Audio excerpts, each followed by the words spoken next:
You've talked before about after a game and being like, "Hey, you should check me after a game," and how you're.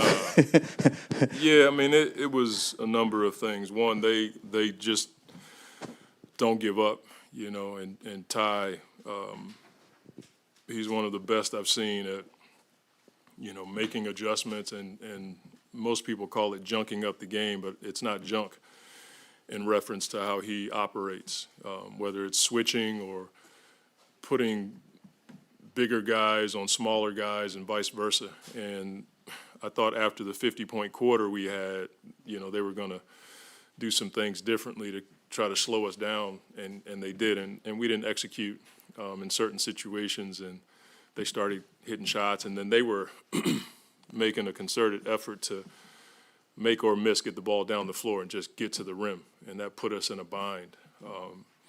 But we knew it was going to be like that in the closeout game, and to be able to make enough plays down the stretch. I thought J.O.'s steal was one of the biggest plays in the fourth quarter, and we just were able to make enough plays to win the game. Obviously, Devin with the 47 points, tying the playoff career high, 25 in the third, outscored the Clippers by himself. Yeah. In the third quarter, just speak to what you saw with that. He was doing what Book does. There were times where he was taking what the defense gave him, and then there were times where he just went, and it didn't matter. And when he's going like that, we're not calling many plays. It's all about concepts and looking at the environments to create space for him. And the guys on the floor, whether it's D.A. rolling or Kevin in the corner, it allows for him to have more space. But that's just Book.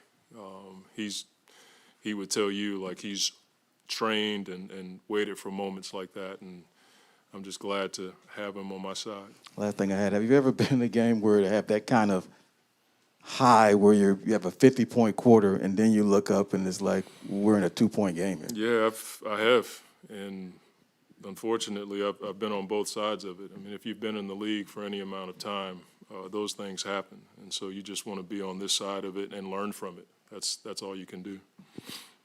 Monty, ultimately, what did you see stabilize for the guys in the last 2 to 3 minutes to be able to close it out? Just one, using the clock properly and spacing the floor. We got Kevin.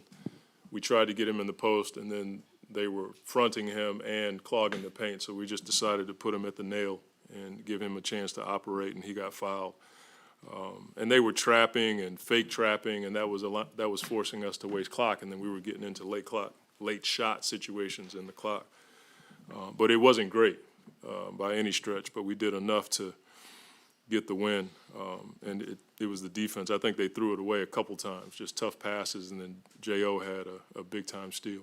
That was a new spot for Landry in crunch time this series. What were you looking for? Just to try to space the floor a little bit. J.O. was in the corner, and they were helping off of him. So just to put Landry over there, and maybe they guard him so we'd have more room to operate.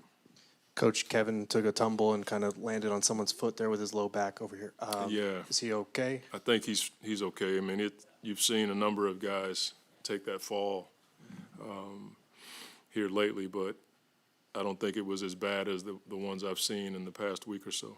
And then campaign obviously didn't come in until the 4-minute mark. Just kind of a tough game to bring him back into the flow. There's such a matchup-driven team. They put the smaller guys in situations, and if you switch it, then you got Cam on Plumlee or you got Cam on Zubac, and so we were trying to avoid that. But I thought just giving him a chance to get on the floor and get the pace up, I thought we slowed down a little bit, and Book was running pick and roll at that time, and I thought he made some really good passes to Kevin out of the corner.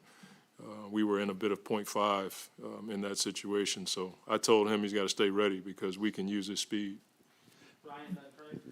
Monty, I know that it got a little messy at the end there, but it's a historic series with Kevin and Devin putting up this offensive numbers gives you a margin for error. I mean, what did you think those guys just gave you throughout the 5 games? Yeah, I just think the ability to put the ball in the hole in certain environments.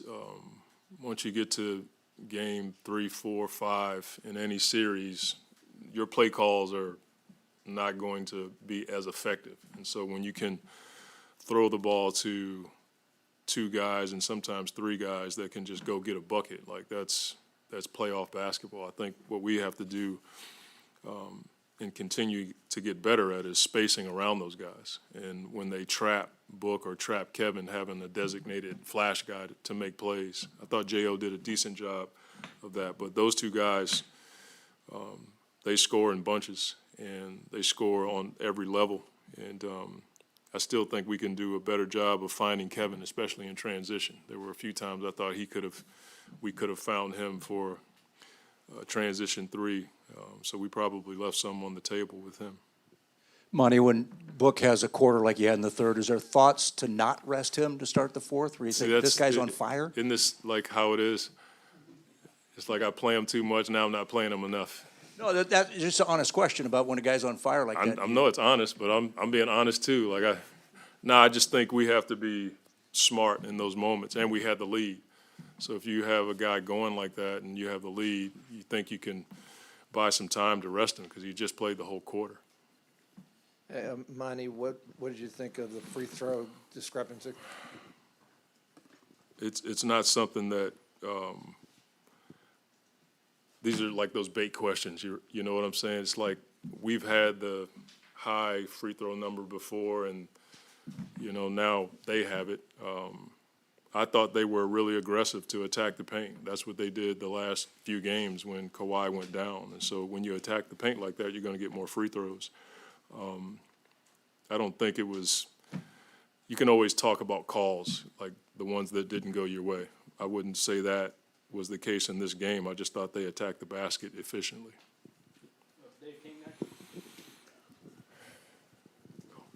Hey, Monty. Kevin almost didn't get any shots in the fourth quarter. He didn't get a shot from the about 10-minute mark to the 1 minute when he got that transition layup. I know you guys have talked about him being an expensive decoy, but were you thinking through that fourth quarter that you needed to get the ball in his hands a little bit more? Yeah, I thought we missed him in transition a couple of times, but for the most part, they denied him. If you watch the film, you'll see one guy, he's in the corner, and the guy's denying him. We tried to put him in some screening actions, and they topped him, and then they put two guys around him. And that's why we put Landry in the game, hoping that was free him up a little bit. But I think we got to I have to figure out ways to get him in space so he can catch the ball freely and be able to go. Thank you.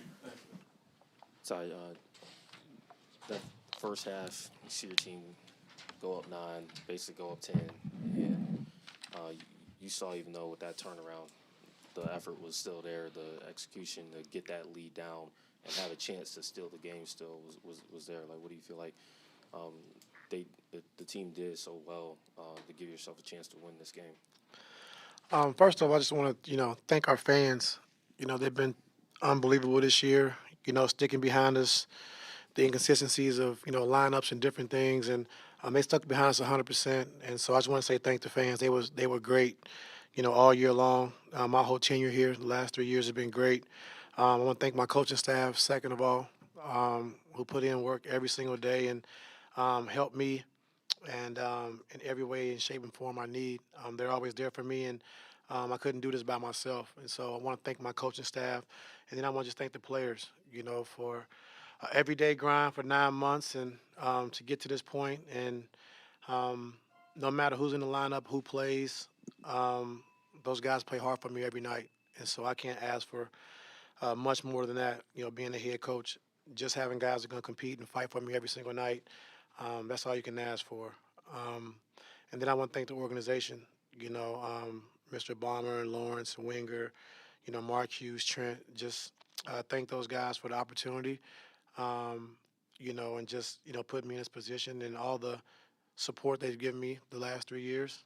And so I want to thank those guys as well. And so it's a collective group that's, put in hard work for a lot of days, and it's good to have that feeling. And so to answer your question, they just kind of got away from us in the third quarter. They went on a hell of a scoring barrage, and it was tough for us to slow them down, and then I didn't have very many timeouts left, and so we took a couple early, and then we only had 2 with like 5 minutes to go in the third quarter. So, give them credit. Like I said, Booker was tough all series. We couldn't stop him. We had no answer for him.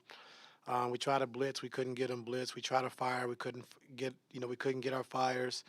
And he was really elusive, could split, can dribble around, and it was just tough. It was tough for us. But I like the way we competed. I like our physicality. I like a lot of things we did.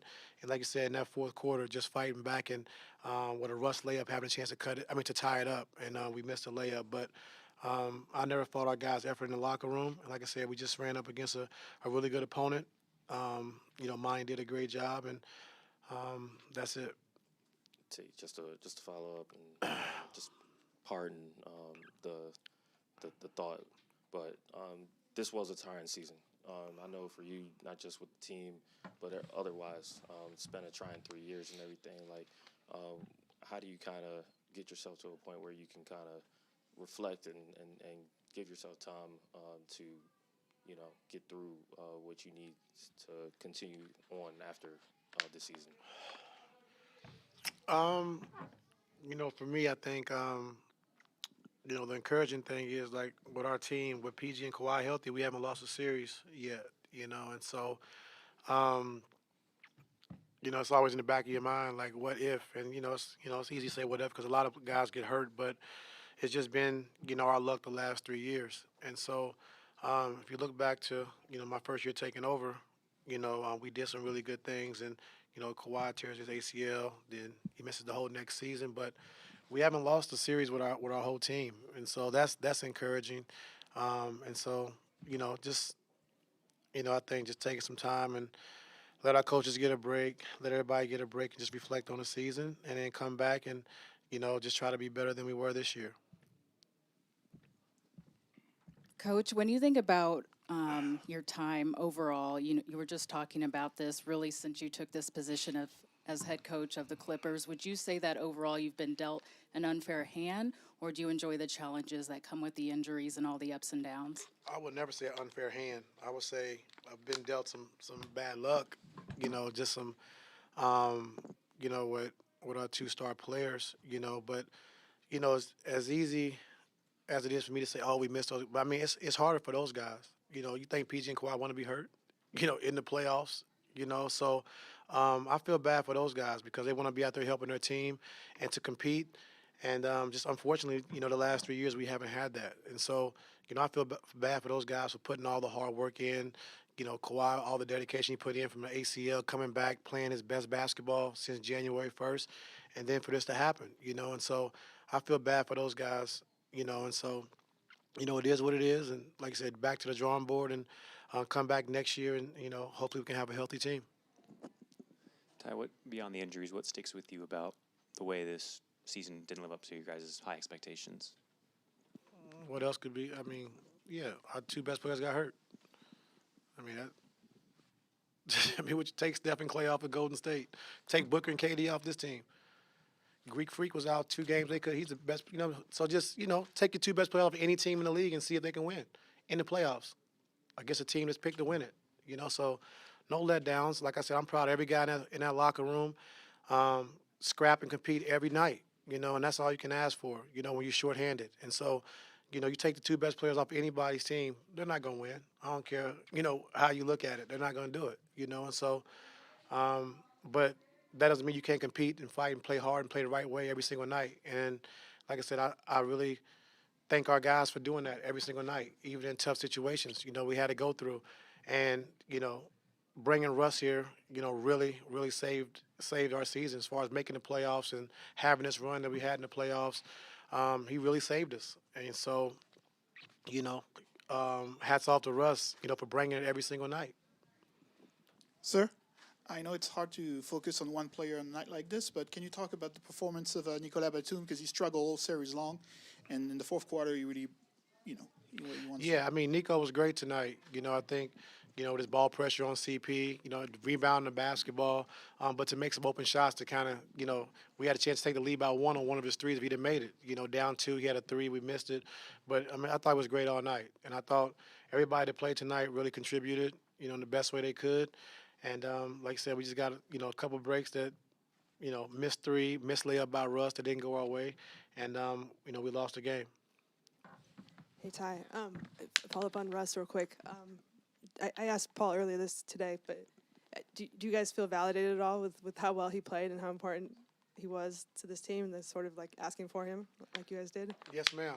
I thought, you know, What do you foresee for him next year, either with you guys or otherwise? I think, you know, for us, you know, just having a great owner, you know, and Mr. Bomber to let us, you know, explore, you know, some different things and having a chance and opportunity to get Russ. And so, you know, he was on board. I know, you know, Gilliam was on board.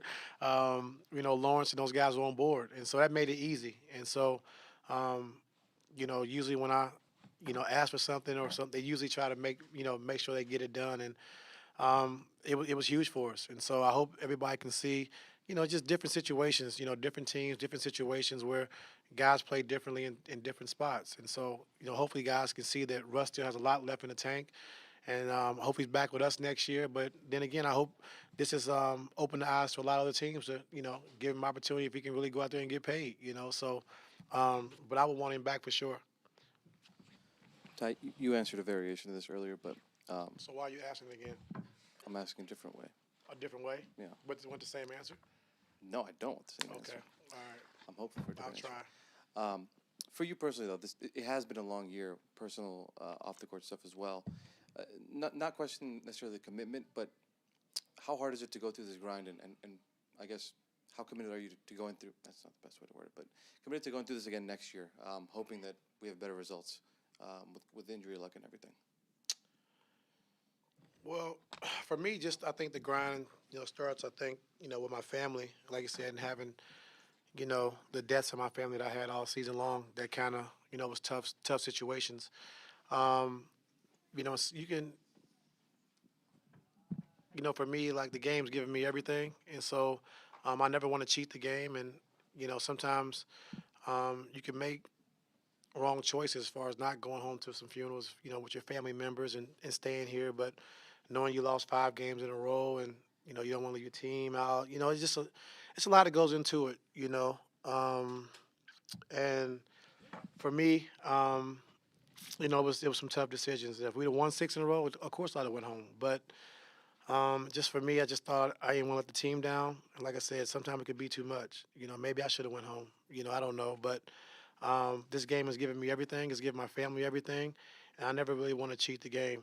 And so when times get hard, that's when people look to their leader to see, you know, what you're going to do. Are you going to come out of this or you're going to fold and, you know, make excuses? And you know, I'm not that type of person, you know, so I can take all the heat, I can take all the criticism, and I can take tough times. And so when your team sees you go through tough times and you still here in the fight with those guys, that's why they play hard and compete for me every single night. T, I'm sure you've learned a lot about this team just in this playoff series and over the course of the year. You talked about Russ a lot, but you had 3 new guys in addition to Russ who kind of came in and played big rotation minutes and everything. Like, if there was something that you say you had to learn about this team from a roster standpoint, from a personality standpoint, based off where we were last year, like, how do you feel like that helps for next season as far as what this team needs around your best players? Yeah, I think, you know, having a training camp and get a chance to understand what we want defensively and offensively.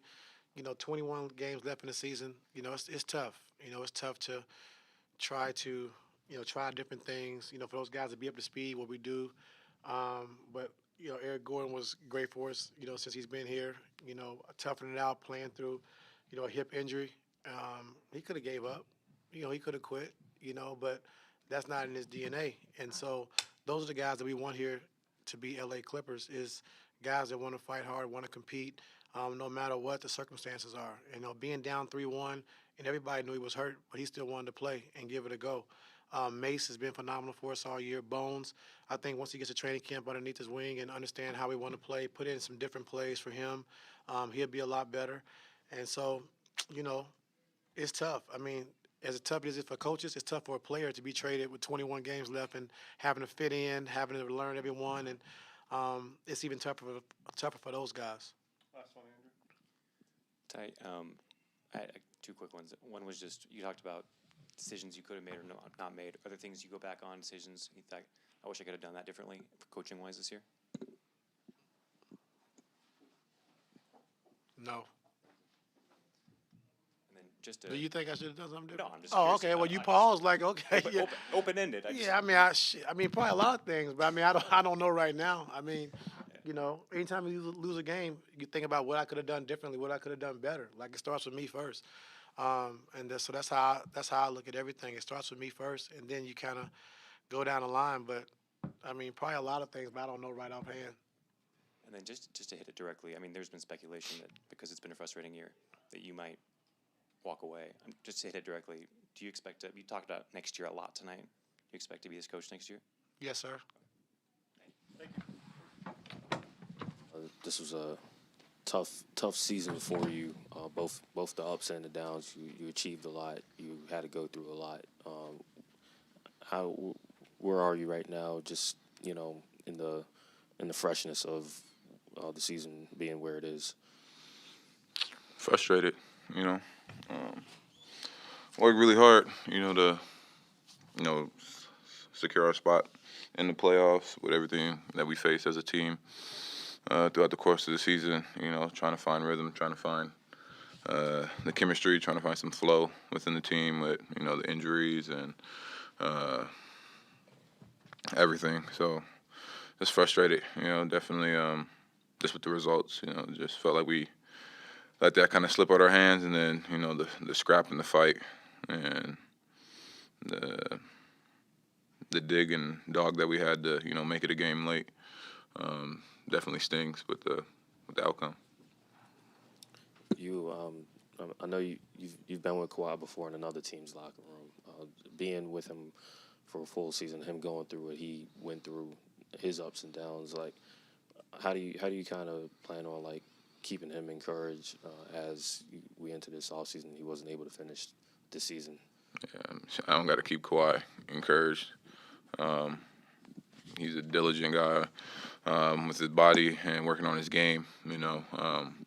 I know he's frustrated with dealing with the injury.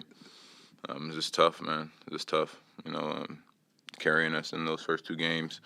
Don't want to see him go out like that. You're looking forward to him finally being back in the postseason and playing and helping us, try to achieve what we want to achieve every single year. So I know it's frustrating for him, but I know he's gonna do whatever it takes to get him back right and get on the court and prepare for his return. I don't have to encourage him. He's self-motivated. He's one of the best. He doesn't need no encouragement from me. I'm just looking forward to continue to work with him, continue to pick his brain, continue to learn and grow my game in the off season, working with him. So, that's what I'm looking forward to now. Season over with. Now it's just regroup and improve. Hey, Norm, you've been on some teams in Toronto that couldn't get over the hump, and then there was a breakthrough. This franchise has been living through that year after year. What do you think it'll take to have that moment that even today Paul George said, I'm confident our time will come? Mm-hmm. What do you think it's going to take to get to that point?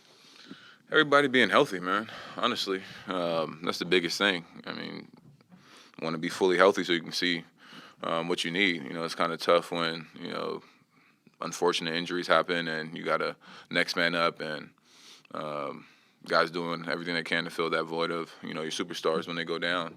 I think the biggest thing is health. In those teams when we couldn't break through, we had a full healthy team, so we could figure out, okay, what happened this series, what we need, who do we need to bring in, what improvements we need to make, whether that was internally or free agency or trades, whatever it was. It's just tough because this group, even before I got here, haven't had that togetherness and health to make a deep run and see what happens. I believe Kawhi went out in the Western Conference Finals, when the team was good. So it's really just the health and it all coming together at the right time. Hey, Norm. Dumb question, but what can you guys do to retain your health? Is like sage or good luck charms or just or is there something you guys could do? I sage myself in my house every single night. So spiritually, I think we're good.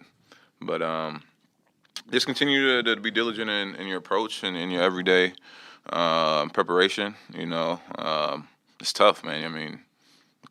PG goes out with a hyperextension from a block out, trying to get a rebound. You can't really control that. I don't know when Y got hurt, what happened, but, I know he tried to play through it in game 2. So, it's just tough, but you just got to stay with it, man. Stay positive and continue to work, continue to do everything to get your body, in tip-top shape so you can withstand the course of the season. But it's tough, man. Unfortunate injuries guys running into, some of the things you can't control. But what you can control is what you have to do, and I think all of us is doing that. We don't want to go out with an injury, but we do whatever it takes to stay healthy and get back as soon as possible. Okay, Norm, just real, do you guys, to have been so without your 2 top players and all the injuries you've gone through, to push the Suns in all 3 of these games without Kawhi, does that make it hurt almost more? Yeah, you go back and look at the film. We had, substantial leads.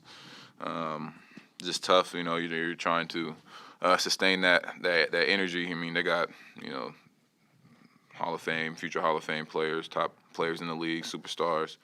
That make it tough on you. You can't take your foot off the gas. You can't have too many lapses, too many breakdowns because they make you pay. Turnovers, especially in transition.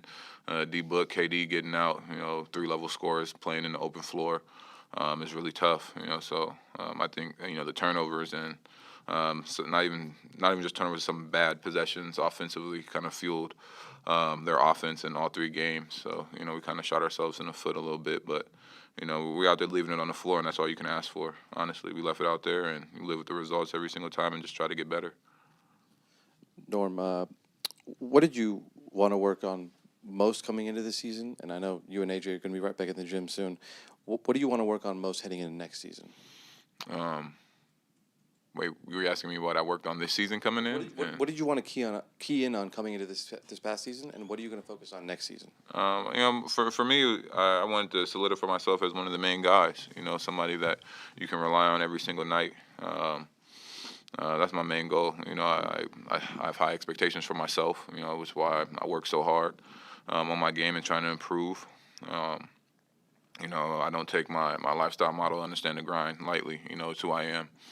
So looking over the course of the season, looking over the numbers, looking at where, I struggled a little bit.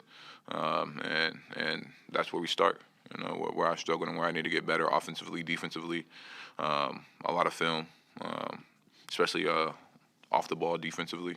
But I look at what I need to do to improve on the areas that I struggled throughout the course of the season, and then just make the strengths stronger. That's my biggest thing. But we're going to look at the numbers and see what they look like and work on those things as soon as possible. Take a few days, and I'm right back.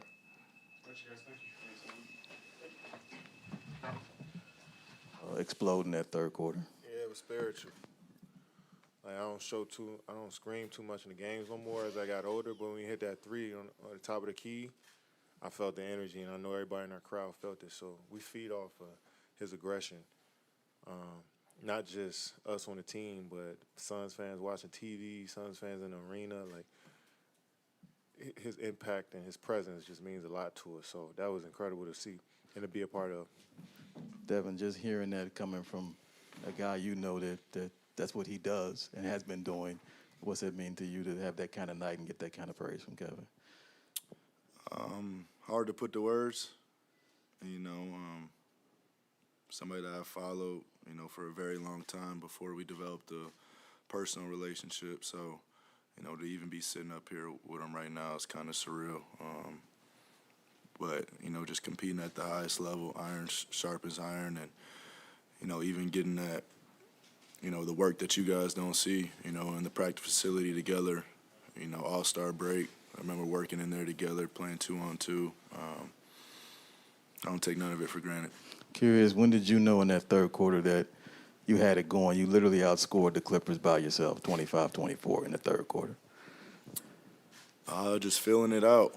We stressed in the locker room. We didn't want to go back to L.A. unless it's for the Western Conference Finals. So, just wanted to get it done. Being down 9 points coming out of that. We knew we wanted to do it quick.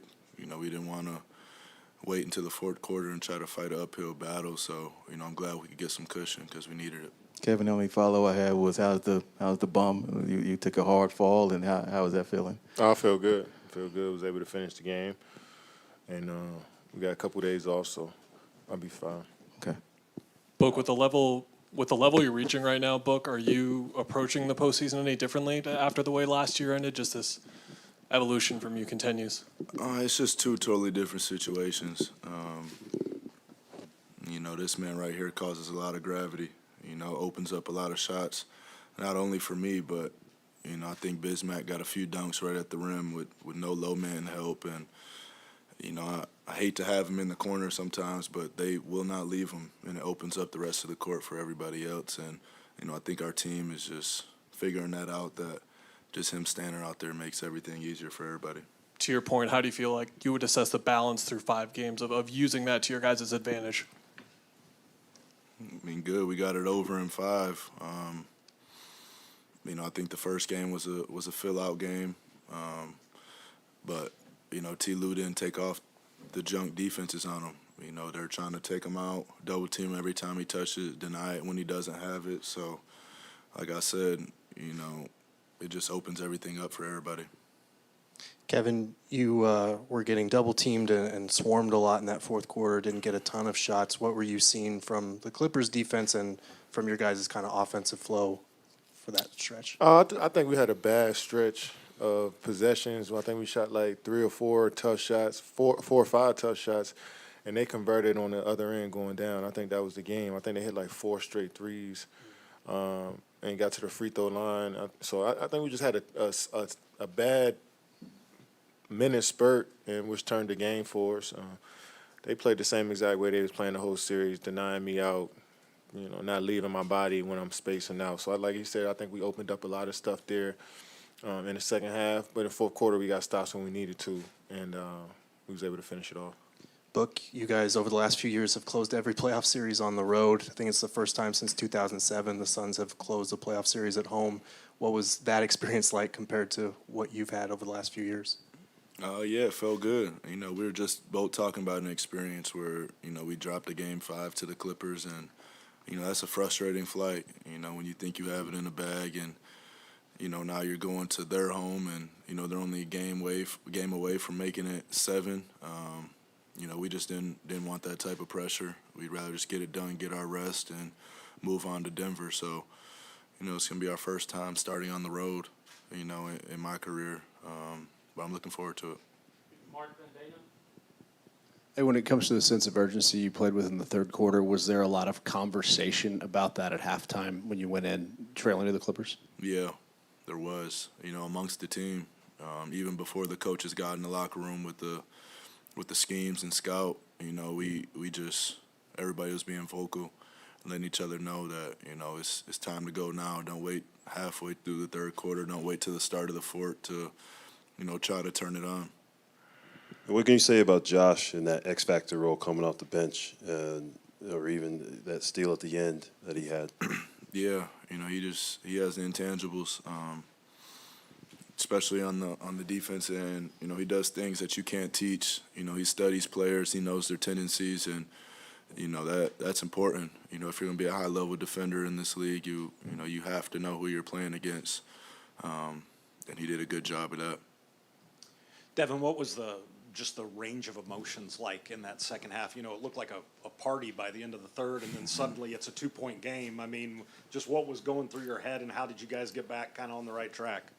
Yeah, just like you said, it was a roller coaster, a lot of up and down. Like you said, one bad minute, they hit 4 threes. That's 12 points. It changed it to a 4 to 2-point game, and I think it's a good lesson for us moving forward. Don't play with your food. Finish out as strong as you can, and just keep playing all the way to the whistle blows. I was about to say, teams always say, and guys always say that the other team, they're going to make a run, but did it surprise you just what they had left in the tank, considering it looked like you guys gave them a finishing shot? No, I never underestimate my opponent, especially those guys. They've been playing hard the whole series. Most of the time they started out and then we came back, but, they had something in their bag of tricks this game. 4 straight threes, that's tough. Barry, then Doug. Hey, Katie, you played up in the Bay and won a couple of championships with Steph Curry.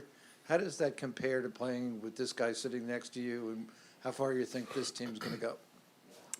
You playing with special players. They just bring the best out of you playing with Steph. You watch him every day. You watch his work ethic. You admire his attention to detail, and you take some stuff from that. You see somebody like Book, and you see his journey. You see his work ethic and love for the game. You try to pull some stuff from them too. So it's always iron sharpening iron, and it's getting the opportunity to play with some of the best players of all time. It's something that is going to only make my game better and just make my story better, to be honest. So sky's the limit. We're enjoying this moment and just don't want to take it for granted. Do you feel, I guess, blessed to have a great career the way you have and the people you've played with, huh? Yeah, most definitely. I mean, you're around some of the brightest basketball minds of all time. You get an opportunity to bounce ideas off of them and hone your craft as well. It's just, it's the pinnacle of being in the NBA, in my opinion. Book, you've talked about the growing pains that you had early in your career. How much did those years kind of shape your mentality to where you are right now? Definitely to the fact that, I don't take any win for granted. I don't take any chance, to do something special for granted. Even, just being from a young team to an established team now is just something totally different. But I wouldn't change my journey for anybody else's. There's not many young players in the league that just get to get thrown into the fire and play through mistakes and learn through mistakes. So, it's tough taking them L's early on, but, I think I got to develop my game and, I had people that believed in me, an organization that believed in me, and, I just took it from there. Thanks, guys. Appreciate it. This is the kind of year that you had, changing teams in the middle of the year for the first time and everything, and now you see where things are. What did this season mean to you in the scope of your whole 15-year career? Man, it started off difficult, being honestly, but I'm so grateful and blessed to end up in a situation where just allowed to be myself and been able to be brought in with open arms, allowed me to go out and play and compete. And I'm super grateful, just for that. And, I'm happy and blessed to be able to finish another season. Not the result that, myself or nobody wanted, but just for me personally. It's been a roller coaster, mentally, emotionally, for me, and not just me, but for my family, for my close ones, even for my kids. Man, it's a lot of emotions for me, honestly. So I'm just grateful to be able to be sitting here and being able to finish the season, and I thank God just for allowing me to do so, man. So I know we never really talked about 2 years ago when you had an opportunity to come to Los Angeles for the first time to play for one of the pro teams here. Never really asked you about what you thought about the Clippers back then, and now what have you learned from this organization in 2 months that you perhaps didn't know 2 years ago when you came to when you left Washington and come here? A well-ran organization from top to bottom. Something that, been in this league a long time, you understand the value of the small things, the staff, the people that they have here to take care of the players day in and day out. It's something that I really noticed since day one. And not just that, but a happy and enjoyable environment is something that, you don't see everywhere. Happy to come to work, to be able to be around people that actually enjoy their job, enjoy what they are doing. And that's trying to keep all of us healthy as players, but not just that, but making sure we have everything we need to be able to be successful on the floor. So Russ, can you, how hard is it going to be making a decision this summer on what you're going to do next? You know what? This would be probably my first time actually in my career being able to make situations or make a decision. But one thing I do tell you is that I love it here. I love the people, just the fans overall, just the embracement of not just me, but my family and close friends, and just the ability to be able to go out and compete. I know it was end of the year and a lot of different things happened, but I'm grateful, and I definitely love being here. As far as making a decision, I guess I'll cross that bridge when I get there. Don't really know my process because it's kind of my first time doing this, but so we'll see what happens. We know that you're a family man as well as a man of faith. What will you be focusing on in these next few months? Those two things never waver, family and my faith, and I'll continue doing that. Those things guide me to any direction of, I want to be in. And as for body and different things of that nature, I'll take a little time off, but just finding ways to be able to mentally just stay ready, physically stay fit, and, get my mind ready for next year. And also, not everybody makes it to the NBA, but what do you have to say to people who may resonate with your story and what you've been through this season? Just never, it's I know it's simple, but just if you're a person of faith, I lean a lot on my faith and understanding that everything happens for a reason. And with that, even when the bad things happen, understanding that there is a light at the end of the tunnel, regardless of how hard it may seem in the moment. Understanding that the people that you have around you are very important. I got an amazing support staff. My wife, my mom, my dad, my brother, my friends, like people that actually love and support me, genuinely care about me, and so many other people that I can name around the world, the league, that supported me since day one, and having that kind of support always kept me going, regardless of how bad it may be. And I take it, and I always take things as a positive. Anytime, negativity is getting brought up, made up narratives, I know who I am as a man, as a person. People that know me know who I am. And I always just try to keep my head forward, stay focused on the goal at mind, and keep embracing the moment. Russ, what enabled the Suns to do what they did in the third quarter? And the second question is, a lot of teams would have given up after that third quarter, but you guys fought back. What does that say? Yeah, man, it says a lot. Just the culture of our team, our guys. Suns a tough team. They're going to be a tough team to beat. Had a great third quarter, but throughout the whole fourth quarter, we stuck with our principles, kept fighting, and I just showed you how much and how important guys care about the next person next to them. Kept competing, didn't give up on any plays, and gave ourselves a chance. Russ, the other day, Kevin said that a lot of people will look at your career once you retire and be more truthful about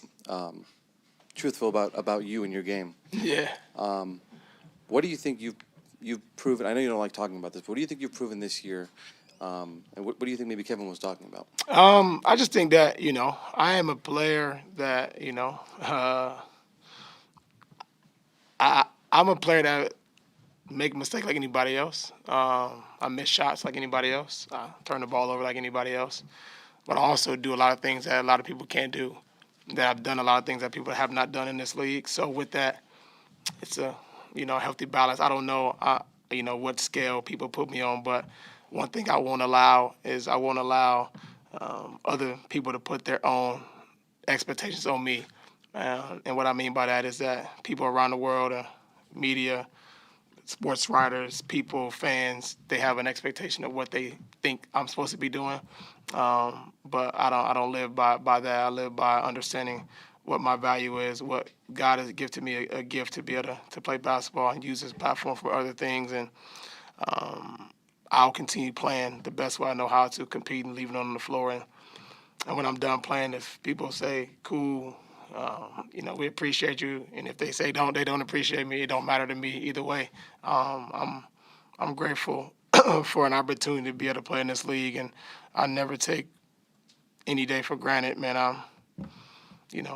All this wasn't even supposed to happen to me. I grew up in the hood, man, in South Central LA, and being able to be here and 15 years later saying I play in the NBA is, it's a blessing for so many people, inspiration for so many people around the world, and I'll continue to keep my head high to continue to inspire people globally.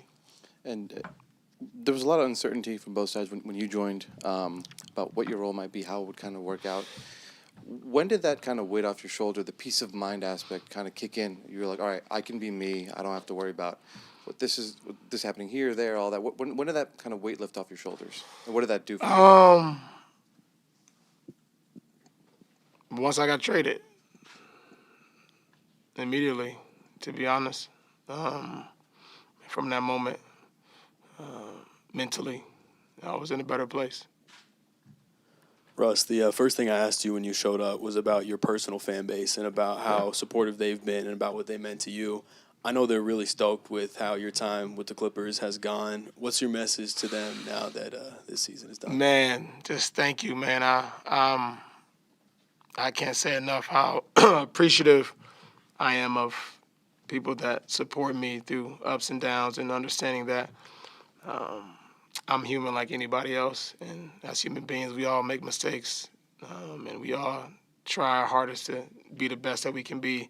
And with that, I'm just grateful for the people that support me. I also want to thank the people that didn't support me, because without them, it wouldn't strive me to be some of the things I'm able to do as well. So I'm grateful for everyone, and I'm just thankful to be able to finish the year healthy and grateful, and looking forward to next year. Russ, what do you think you can do with Paul and Kawhi with the full season? A lot. Yeah, man. I feel like I can really help them out, make the game easy for them. I feel like once I got here, and I don't know how many games we played all together, but it started off slow. I know it took some time, but just helping them make the game easy for them, I know I can help them out as we get a whole season, a whole camp, and whole summer to kind of reevaluate kind of what we want to do as a team, and hopefully we can make that happen. What would you three be capable of doing? We only have one goal, and that would be win a championship. Man, I think we have all the intangibles to do so, offensively and defensively. We can guard anybody, when we're all healthy and have a team full of healthy guys. And I think we all understand that, and I hope Y and P understand that as well. Yeah.